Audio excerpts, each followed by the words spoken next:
Bismillahir Rahmanir Rahim. Alhamdulillahi Rabbil Alameen. Wa salatu wa salam ala Rasulillahi wa ala alihi wa sahbihi ajma'in wa ba'd. So inshallah today we're going to start with a new series for Institute on the YouTube channel. And this is going to be, we're going to be going over different chapters of this book, which is Jami'u Bayani Ilmi wal Fadlihi li Ibn Abdul Barr. All right, so in this book, inshallah, he's dealing with the whole issue, all the issues that deal with seeking knowledge and seeking the knowledge of hadith specifically, and seeking knowledge in general. And of course, this is considered one of, I wouldn't say one of the best books. I would say it is considered the best book in this subject matter. We have another book, which is Khatib al-Baghdadi. He wrote a book. It's called Al-Jami' li Akhlaq al-Rawi wa Adab al-Sami'. And I read them both. This one is definitely far ahead of Khatib al-Baghdadi's book. Khatib al-Baghdadi's book is still very, very beneficial, and it's a major book that every student of hadith should have in his library and should read and understand, to know the manners of the student of hadith, the manners with the sheikh, the manners of the students, the sheikh with the student with the sheikh, and the manners of the person with the people, and just all over, just memorization and how you should study. And I mean, he goes through a lot of different subject matter in that book that's very, very, very beneficial. What differentiates the difference, I guess the difference between the two books is that this is awsa', like it's much more vast in the subject matter that it covers, and the different narrations that he brings. It's a lot. It's a lot. The construction, like the way that he put this book together, is a lot better. It's a lot better. So I'm not taking nothing away from Khatib al-Baghdadi's book. It's a great book, and every student should have it, and every student should read it. I mean, if you're a student of hadith and you haven't read that book, then Allahumma musta'an. But the same could be said, and the same definitely can be said about this book. So what I'm going to be doing, inshallah, throughout this book, it's going to be a series. All right. So I'm going to go from chapter to chapter, and each chapter I'm going to just kind of like pluck out different fawaid, different benefits, different statements from different ahadith from the Prophet sallallahu alaihi wasallam, and different statements of the Salaf in regards to different subject matter, in regards to seeking knowledge, and seeking specifically, like I said, seeking knowledge of hadith, but generally knowledge in general. And then inshallah, because this way this will answer a lot of the questions that people have in regards to seeking knowledge, and the questions that maybe have been answered before. This will shed more light on those issues. So inshallah, I'm going to start today from the muqaddimah, which is the introduction. And in the introduction, he's talking about kitman al-ilm. And kitman al-ilm means to hide knowledge, to cover up knowledge. And of course, this is done generally because a person, he tries to hide evidence that is against his opinion or his sheikh's opinion or his group's opinion. So like, for example, you see with a lot of these deviant groups, what they'll do is they'll teach their followers, this and this, A, B, and C. But they leave out all of this other adillah because they know that adillah is against their belief and against what they're trying to, the manipulation that they're trying to exploit the ignorance of these people by manipulating their minds and by including these false deviant beliefs in their heads. By doing what? By using only a certain number of adillah, and then basically trying to do ta'wil or tahrif of the rest of the adillah, of the rest of the evidence. So they try to either hide it or they try to change it up and switch it up so it means what this means. So they try to go to something that's very, very general, and then they try to make it specific to whatever their group is calling to. And then they try to switch up and change all this other adillah. And then if they can't change it, then they say, oh, that hadith is da'if. Oh, that hadith is da'if. No, that hadith is da'if. And they never research the hadith. So this is kitman al-ilm. And we see this a lot amongst the deviant groups today, just like in the past, as we saw throughout the Quran, that this was one of the main traits from the Yahud. Because they would always hide the knowledge. Even in the time of the Prophet ﷺ, they would cover up the book and hide certain aspects of knowledge that were against them, that were against what they were trying to do. So this is from the kaba'ir, and this is a very, very serious knowledge, a serious sin, to hide knowledge from the people. Even if it's against your belief or against whatever your opinion, you have to let that knowledge known to the people. You have to let it be known to the people. If that hadith is authentic and it doesn't agree with your opinion, it doesn't matter. That hadith is more important than your opinion. Your opinion means nothing in this religion. All right. So now, I'll start with, inshallah, the first thing I'm going to read is a hadith, and the second thing is going to be a statement by Al-Hasan al-Basri, and the third thing, if we have time, I'll try to get to this, is a statement from Ibn Abbas, but we'll see, inshallah, if time permits. So the first thing, let's deal with the hadith first. He said, Qara'tu, and how I'm going to read this book, inshallah, is I'm going to read the change of narrations in Arabic, but when I translate it to English, I'm just going to go from the Sahabi to the Prophet to the hadith. Or if it's a statement from one of the Salaf, I'll just go start from, like, if it's a statement from Al-Hasan al-Basri, I just say call Al-Hasan al-Basri and just go to the statement. I'm not going to go back and translate the whole chain of narration again. But when I'm reading it in Arabic, I will be reading it with the chain of narration because that's how the book was written. All right, and then this is the chain of narration is a very important part of our religion, and it should not be done away with under no circumstances. He said, قرأت على العبد الوارث ابن سفيان أن قاسم ابن أسبغ حدثهم قال حدثنا بكر بن حماد قال حدثنا مسدد حدثنا عبد الوارث عن علي بن الحكم عن رجل عن عطاء ابن أبي رباح عن أبي هريرة عن النبي صلى الله عليه وسلم قال من سئل عن علم فكتمه جاء يوم القيامة عليه لجام من النار من نار. So he said, and Abi Hurairah radiallahu anhu, that the Prophet sallallahu alaihi wasallam said, "Man su'ila an ilman fakatamahu." So su'ila here, it comes from the word sa'ala. This is a sigha al-mabni lil-majhul. All right, su'ila, it means to be asked. Like sa'ala, yas'alu, it means to ask. Su'ila, yus'alu, it means to be asked. To be asked. So he said, "Man su'ila an ilman." Whoever is asked about knowledge, fakatamahu, and he hides it and he doesn't relay it to the people. Ja'a yawm al-qiyamah, he comes on the day of judgment. Alayhi lijamu min nar, that he has a lijam. A lijam is the thing that you put over the horse's mouth, like a muzzle. It's a muzzle that goes over the horse's mouth. So have this muzzle over his mouth from the fire. And this hadith, if you listen to the chain of narration, that said, "An Ali ibn al-Hakim an Rajul." So an Rajul here is what you call a mubham in the chain of narration, which normally this will make the hadith da'if, but he brings all the different chains of narration for this hadith to show that the hadith is sahih, is majmu' turuq, and so because of that, and lahu shawahid, all right, lahu shawahid. So the point is that this hadith is sahih, but this specific chain of narration, because it says an rajul, if you were to look at this specific chain of narration, then this narration would not be authentic because of the rajul mubham. Mubham is whenever you have a name of a person in the chain of narration that's not named. It just said an rajul, an shaykhin, an shaykhi, and he doesn't say who the shaykh is. So this is called mubham, and this is not accepted as far as hadith is concerned. I'm not going to go and read all the different chains of narrations that he brings, but he brings different chains of narration to strengthen this hadith. So the person who hides knowledge and keeps knowledge away from the people, he comes on the day of judgment and he has a muzzle over his face that's made from fire. It's a very, very serious punishment. And so the thing is that we should never, ever, ever hide knowledge no matter what the situation is. Now, under certain circumstances, like for example, let's say that you're doing research and you're going back and forth. You're having a debate with another individual and you have certain evidence that supports your opinion. But then throughout your research, you find a hadith that's more authentic and it goes against your opinion. It doesn't support your opinion. And now once you have this hadith, now what do you do with it? Now do you continue and just say, okay, khalas, I didn't find that, I didn't see that? Or do you go to the person the next day and you tell them, look, you're correct, your opinion is correct, and this hadith supports your opinion, I just saw this for the first time yesterday. And that's how we should be. Because our goal as Muslims is to come to the truth. It's not about we're not trying to win an argument. All right, like a lot of these deviant groups, you see, all they want to do is they want to debate and they want to show oh, I won this debate, I did this and I did this. No, this is not about winning a debate. This is about coming to an understanding of the truth, even if you lost the debate. But if you lost the debate, but you learned something that benefited you in your religion, then you've gained more than you can imagine.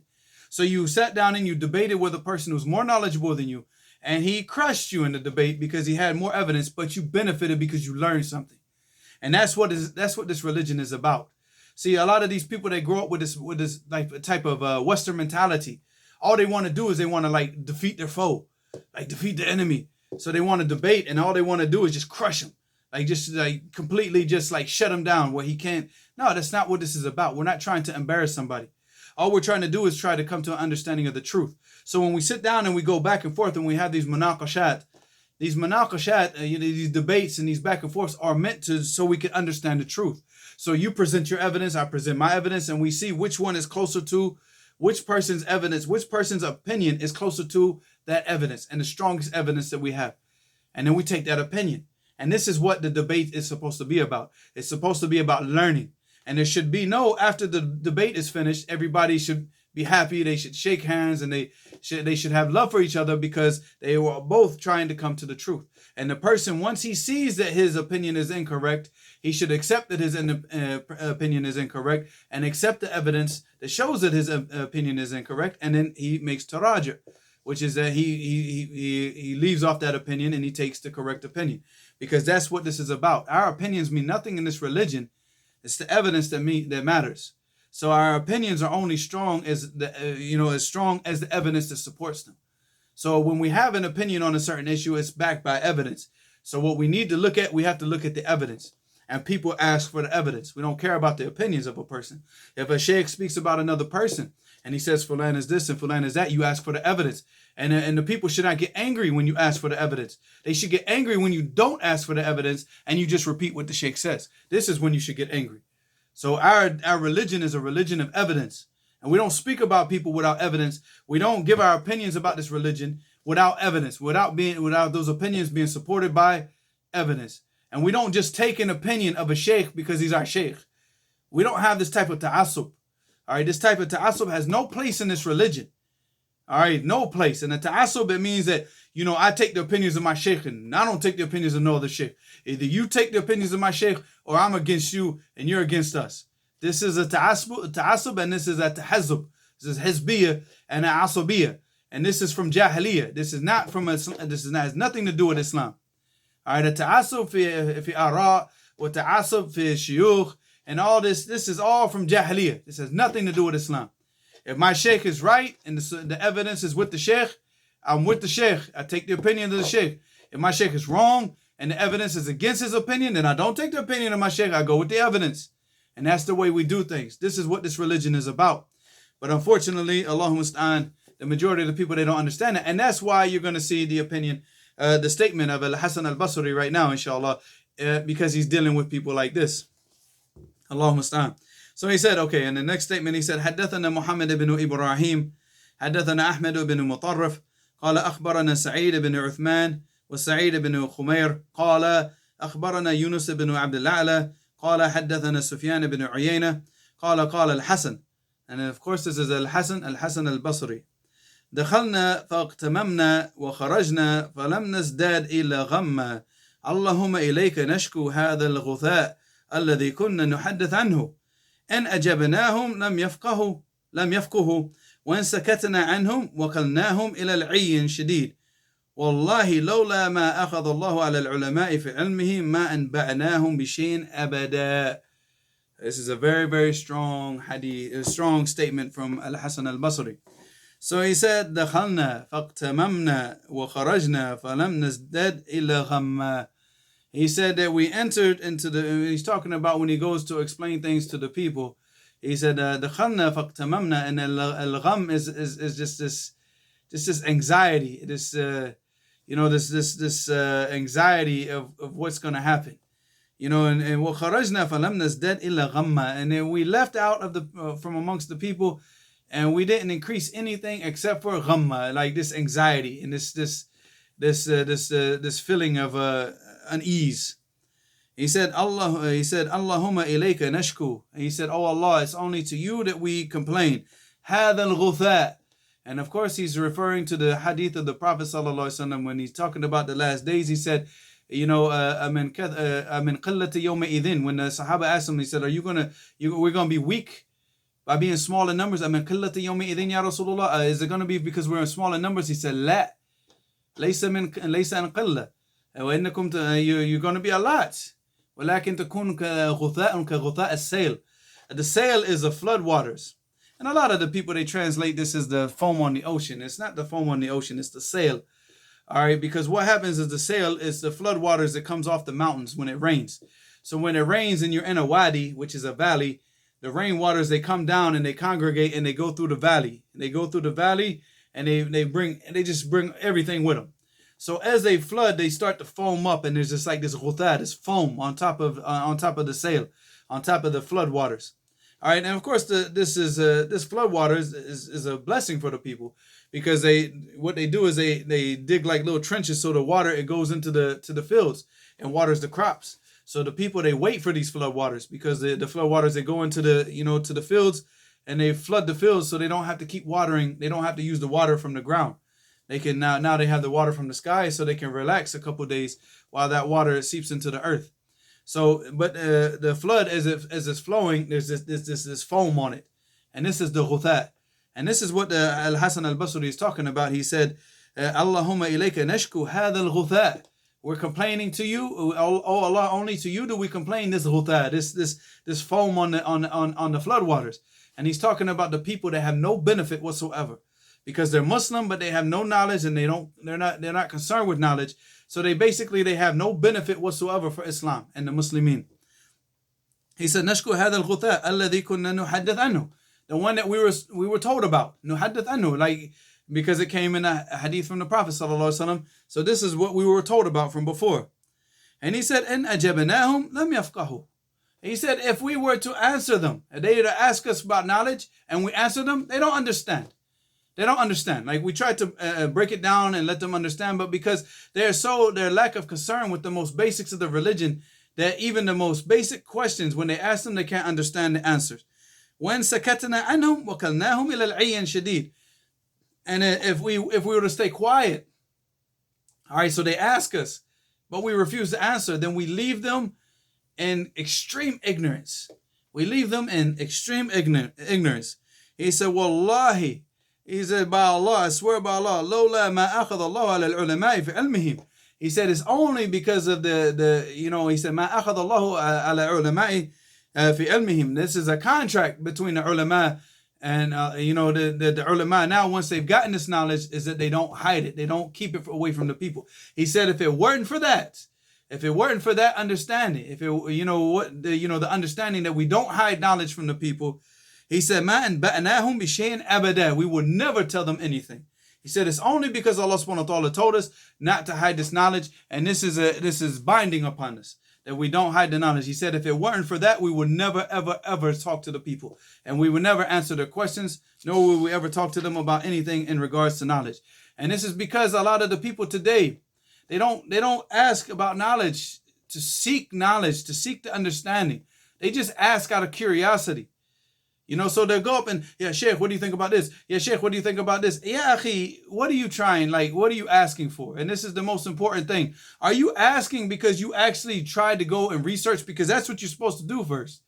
You understand? Whenever you have a question about something being halal or haram, yeah, ikhwa, you have bulugh maram, right? So the first thing you want to do is you want to open up a hadith. Look at bulugh maram. If it's an issue, like, for example, of nadr, an issue of zakat, an issue of Sawm, an issue of Hajj, look in Bulugh Maram and try to find the answer, and try to look at the hadith and look at the adillah and try to understand what the adillah is first before you go and ask. But no, the majority of the people, they don't know something, they just go and ask. They don't even try to search. They don't try to seek it out. And then their lack of knowledge about something so basic, it doesn't like send off a red light in their minds to say, "Oh my God, I need to study this religion. This is a very basic question, and I don't even know the answer to it." No, they go, they ask, "Yeah, Sheikh, what do you say about this, this, and this? Halal, haram." And all they want is just one answer. They just want to, do it, don't do it. They don't even, like, if you were to sit there and start explaining, if you would start to give the hadith and the understanding of the Salaf, the Sahaba in this issue, they start biting their nails, they start getting fidgety. They don't care about none of this. And that's what Al Hasan al Basri is saying. If it wasn't because of this, because of what Allah subhanahu wa ta'ala, He told us don't hide the knowledge, He said we would never speak to the people. We would never talk to the people. We never give knowledge to the people. We only take a select few people, and we will teach those people that are very, very serious about knowledge. Because the majority of people, they ask questions and they're not serious. Even the questions that they ask, if you were to go back and ask him the same question a week from now, he couldn't even tell you the answer that you gave him. He couldn't even repeat to you the answer that you gave him. That's not serious. That's just curiosity. People just ask questions out of curiosity. Be serious. You could tell when a question is serious, and you can tell when a question is just out of curiosity, because a person will show some type of I tried to find the answer. I searched. I did this. And there's something there. And then the person wants the evidence. He wants the evidence. He doesn't just want you just to give him a yes or no answer. He wants the evidence. And this shows the seriousness of that person in regards to that issue. All right. So now, the last one, inshallah, is going to be a statement from Ibn Abbas, radiallahu anhuma. And he said, حدثنا قاسم ibn Muhammad, حدثنا خالد ibn Sa'd, قال حدثنا أحمد ibn عمر, قال أخبرنا محمد ibn سنجير, قال أخبرنا خالد ibn مخلد, قال حدثني سليمان ibn بلال, حدثنا جعفر ibn محمد عن أبيه عن يزيد ibn هرمز, قال كتم نجدة إلى ابن عباس يسأله عن 5 خلال. فقال ابن عباس إن الناس يقولون إن ابن عباس يكاتب الحرورية ولولا أني أخاف أن أكتم علما ما كتبت إليه وذكر الحديث. So this is, this even goes to show, this was a statement of Ibn Abbas, where the people, they wrote to him and asking him about 5 different things. And one of the issues that they were asking about, they were saying that Ibn Abbas, they say that Ibn Abbas, he's writing to the Haruriyah. The Haruriyah is the Khawarij. Because this is at the time of when they were making the Khuruj and they made takfir after after they killed Uthman radiallahu anhu. They'd already made takfir of Ali radiallahu anhu, and then the battle was about to ensue. So he was trying to give them dawah to get them to come back to the truth before the final battle ensued. And a lot of people listened to Ibn Abbas radiallahu anhu, and they left and they went to the side of the Sahaba, and then they fought against the Khawarij. But a lot of course, the leaders, they don't, because, they don't follow the adillah, and this is what we need to understand, that even their leaders, they didn't follow Ibn Abbas. Ibn Abbas, which is considered one of the most knowledgeable of the Sahaba in every aspect of the religion, in the aspect of, look at it from tafsir, look at all the tafsir that we get from Ibn Abbas. Even the Prophet ﷺ made dua for him. And then look at hadith, he's from the muqthirin. He's from the people that narrated the most hadiths. So I mean, in all aspects of knowledge, you see Ibn Abbas's name in everywhere you go in knowledge. But yet at the same time, they wouldn't listen to him, and they wouldn't follow his advice, and they wouldn't follow the evidence that he was presenting to them. So what do you expect from these people from like groups like Hizb ut-Tahrir? When you present the evidence to them and they just delete it and they pretend like you didn't say anything, and they just like keep going like nothing was said. These people, they don't want the truth. They're not trying to come to the truth. So you say, even Ibn Abbas, he said, if it wasn't because of what Allah subhanahu wa ta'ala said about hiding knowledge, he said, I wouldn't even write to them. So he wouldn't even write to them. So the same thing, like you look at Hassan al-Basri, when he said in regards to answering the people's questions. So this was knowledge. The people were seeking the truth and seeking the understanding of what the Quran and, what Allah subhanahu wa ta'ala wants. And when he sit down the Quran, what does he want from us? What is it that we're supposed to be doing? And what are the things that we're supposed to be staying away from? This is what we should be seeking to learn. It's not about being in these groups. It's not about some stupid ideology that a person, has, and, some misguided ideology. It's about following the Quran and the Sunnah. This is not about a popularity contest. This is not about being famous amongst the people or even having your ideas accepted. The Prophet ﷺ amongst his own people was rejected, amongst his own family. His own family rejected him. What did they call him? They called him Sahir. They called him Majnoon. They said he's a witch, and he's Majnoon, he's crazy. His own family. So, I mean, we're not looking for acceptance amongst the people. But what we are looking at is the truth and the spread of the truth. If we can die and we get put into our graves and we know that throughout our lives that all we try to do is come to the truth, and we told the people the truth regardless of them accepting it or rejecting it, it's not our business. It never has been our business, and it never will be our business. It's not about this. It's not about getting on YouTube and saying the things that the people want to hear, because the truth most of the time is something that you don't want to hear. It's what you don't want to hear. What did the Prophet ﷺ say in the hadith? He said, حُفَّتِ الْجَنَّةُ حُفَّتِ النَّارُ بِالشَّهَوَاتِ وَحُفَّتِ الْجَنَّةُ بِإِيش بِالْمَكَارِهِ. Said Jannah has got a partition around it. That partition is shahawat. حُفَّتِ النَّارُ بِالشَّهَوَاتِ. So desires, the things that you desire, the things that make you happy, the things that are pleasing to you, that's the partition of the hellfire. And he said, and then the understanding of the hadith is when you start to when you partake in those desires, you break that partition and then you enter into the hellfire. But he said, Hufat al-jannatu bil makarih. He said that Jannah, that the paradise has been surrounded by difficulties and hardships, things that you don't want to go through, things that you don't want to see, and you don't want to have happen to them, and the things that you find that you have to ask Allah subhanahu wa ta'ala to give you patience to make to make your way through those things. This is the makarih, and then this is the partition of the Jannah. And the only way that you can break the partition of Jannah, that partition surrounding Jannah, is you have to go through those hardships. So the truth is not about something that you desire sometimes. The truth is the truth, even if it's against you. And that's what we speak. So we can get put in our graves. And this is us. This is what we tried to do. We didn't speak to please the people. We weren't out there putting out content just so we can get more followers and subscribers and get famous. We don't care about your fame. Don't care about your notoriety. We don't care about anything. All we care about is the truth and not hiding the truth and making the truth come to light. Giving the dawah to Tawheed, giving the dawah to Quran and the Sunnah the way that the Salaf understood it. That's what we're about, inshallah. And we ask Allah subhanahu wa ta'ala, and yuthabbitana ala hadha hatta nalqahu bih. Wallahu musta'an.